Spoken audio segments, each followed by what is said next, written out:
પ્રશ્ન મકાઈની ખરીદી વિશે શું કહેશો?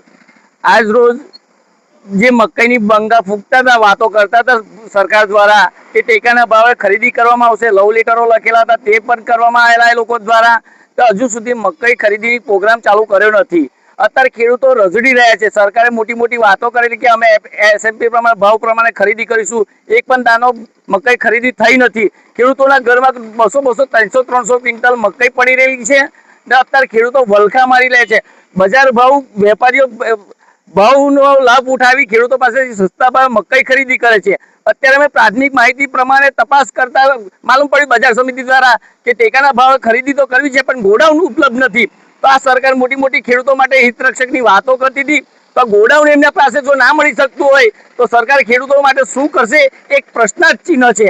આજુબાજુ તાલુકામાં મકાઈની ખરીદી ચાલુ થઈ ગઈ છે, કરજણ તાલુકામાં હજુ થઈ નથી. જો વહેલી તકે મકાઈ ચાલુ કરવામાં નહીં આવે તો કોંગ્રેસ પક્ષ દ્વારા ઉગ્ર આંદોલન કરી ખેડૂતોના હિતમાં મેદાને રહેશે. જરૂર પડે તો અમે ભૂખ હડતાલ પણ કરીશું. મકાઈની ખરીદી લઈને શું કહેશો?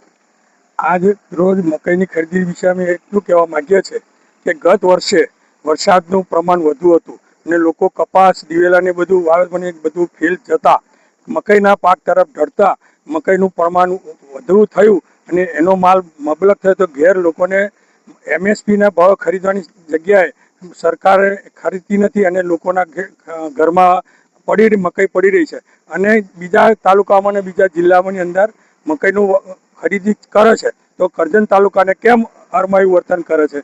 તો આ વિશે સરકાર એની ઉપર ધ્યાન દોરે અને ખેડૂતોનો જે માલ છે અને જે દેવાતરે ડૂબેલા છે ને મકાઈની આવક માટે જે દેવું ભરવાનું હતું ને લોન ભરવાની તે પણ ભરી શકાય એમ પરિસ્થિતિ નથી. તો આ માટે સરકાર તત્વરે અહીંયા આગળ સેન્ટર ચાલુ કરે અને મકાઈનું સેન્ટર કરીને લોકોને રાહત આપે એવી મારી માંગ.